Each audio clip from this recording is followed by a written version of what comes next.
Coming to you mere miles from the ACC headquarters in Greensboro, North Carolina, this is Lance D in the Man Cave studio with your weekly ACC basketball update. Now we have another week of Atlantic Coast Conference ball in the books, and we saw a number of close games, including a buzzer beater and another chapter in college basketball's greatest rivalry. Um, let's start by just looking at some of the players and games that I thought were really the cream of the crop this week. And we can zoom out from there to talk about where things stand in a more overall sense in the conference. Um, just looking through, I know a few guys come to mind, but I was maybe most impressed with Samuel Williamson from Louisville and his, really athletic physical performance against Georgia Tech this past week.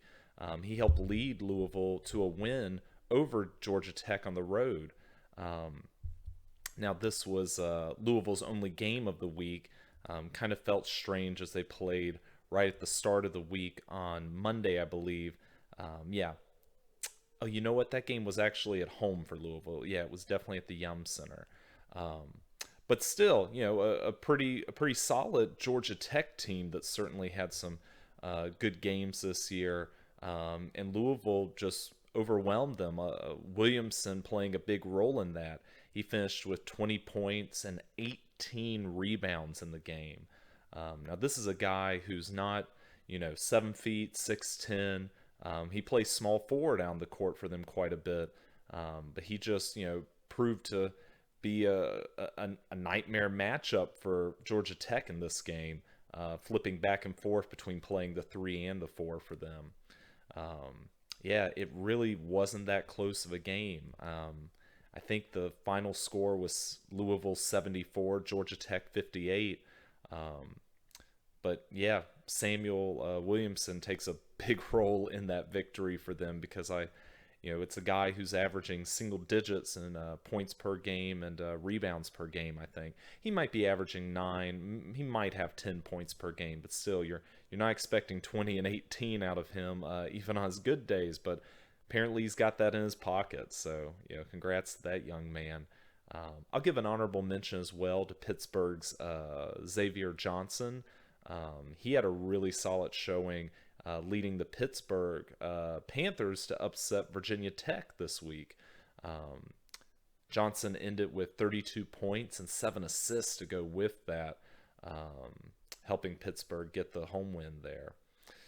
Now, thinking about the individual game of the week, there are, probably 4 different games that come to mind that were really close, came down to the wire, but only one of them had a buzzer beater, and I'm going to have to default to that, as Virginia Tech managed to hit a buzzer beater, force overtime, and end up defeating Miami. Now, this was an interesting game. At one point, halfway through the second half, it felt like Virginia Tech was starting to take control. It was down in Coral Gables, a home game for Miami, and Miami, I've mentioned this, I feel like for over a month now. Miami's just beat up and depleted. Multiple guys, some of their best players, I would argue, they're the top player for their team, and then multiple other guys that would be starting are all sitting on the bench in a shirt and tie. Just a lot of injuries that they're just not able to come back from very quick right now. Best of luck to them, but they've also fought hard in a lot of their games. And in this one, again, the Hokies felt like they had control leading into the ending portion of the game, but Miami fought back. They got some big shots, managed to tie up the game, briefly take a lead, and then I think Virginia Tech tied it up on some free throws with 12 seconds remaining in regulation. And Miami got the ball, came down the court, and who else but Isaiah Wong hit a big clutch three-pointer for him. Guy that's been playing well. It's one of the few good players they have that's not been injured and been able to be an impact guy every game, it feels like. None bigger than that. I think there were 2 seconds left on the clock after he hit that shot. But Virginia Tech had a timeout left.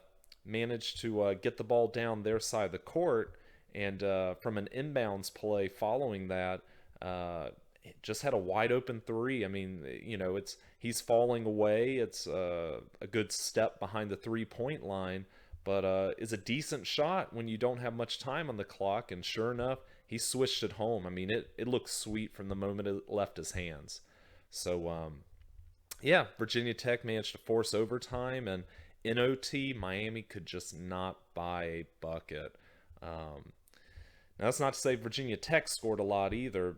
Neither team was putting it in a lot, but I think Miami only had 2 points in overtime, and that kind of seals the deal. Virginia Tech went on to win 80-76, so congrats to them, and fighting back, managing to find a way to get that last-second buzzer beater and then get the win in overtime. Beyond that, I will give an honorable mention to this 2021's first chapter of the Carolina-Duke rivalry. This was a game where multiple points UNC took a double-digit lead in the first half and the second half, and both times Duke came all the way back to at least tie it up. In the first half, Duke briefly took a lead. In the second half, Duke managed to tie the score multiple times. I think we were all tied up with just under 4 minutes remaining in the game.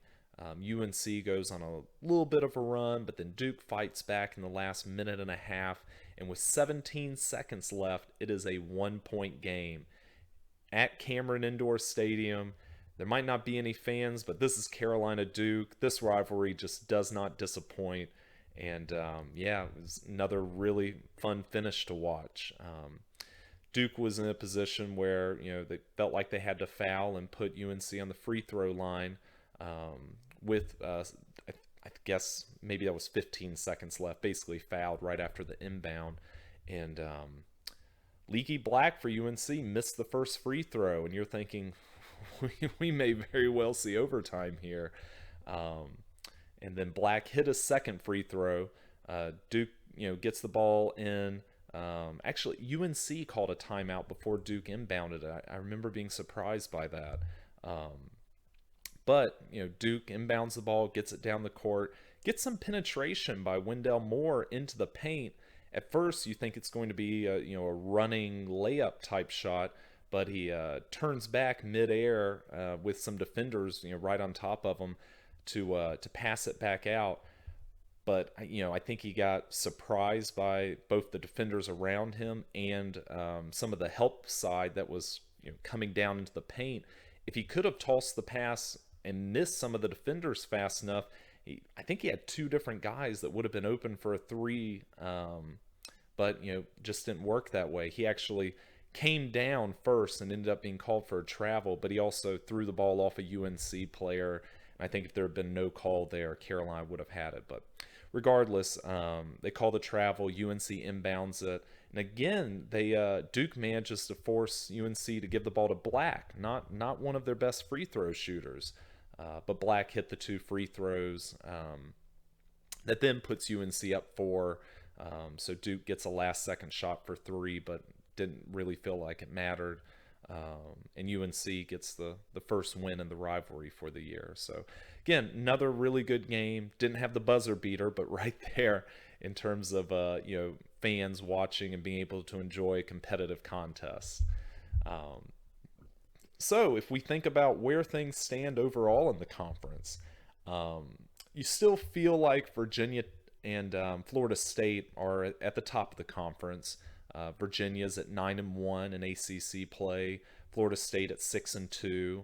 The Seminoles are on a COVID, pause right now. So they didn't play. I don't think they played either of their scheduled games for the week, and hopefully they'll be back this coming week. So get to see them play a bit more. After that, it's kind of weird how you have to count things with teams having played so many, just a different number of games. If you just go by losses, and maybe that's the best way to do it, you do have Virginia Tech at 8-3 and Louisville at 6-3, that you would consider in third, tie for third, or third and fourth place. and then UNC is at 7-4, and Georgia Tech at 6-4. Then fighting in the middle part of the conference standings, you have the Clemson Tigers at 6-5, Pittsburgh at 5-5, and the Duke Blue Devils at 5-5. Um, I suppose Syracuse is at 4-5. Again, just depending on how you want to count things. If you just go by the losses, um, they're all kind of right there.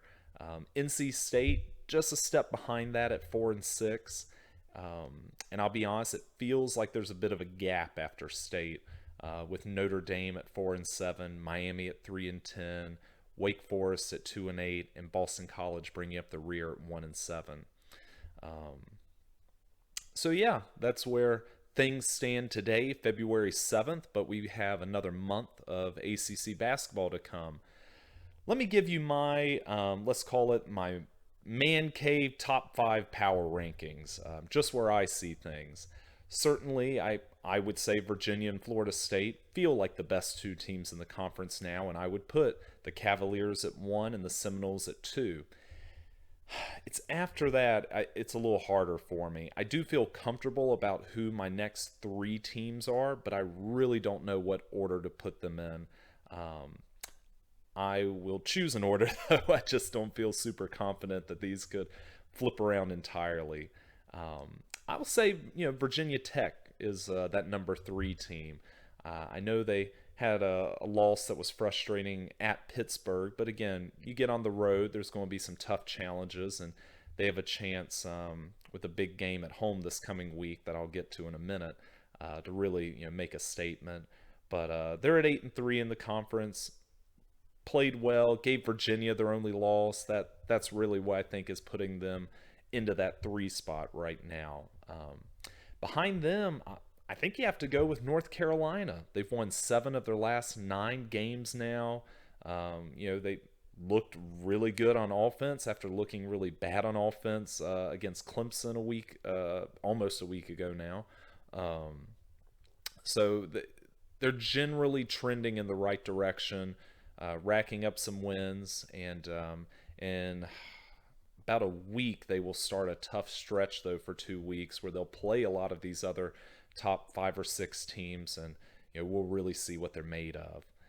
And then bringing up my final spot in the top 5, I will say the Louisville Cardinals have been playing well. Had some head-scratching games, but mostly been playing well still. Again, that's ACC this year. I feel like everybody's going to have some of that.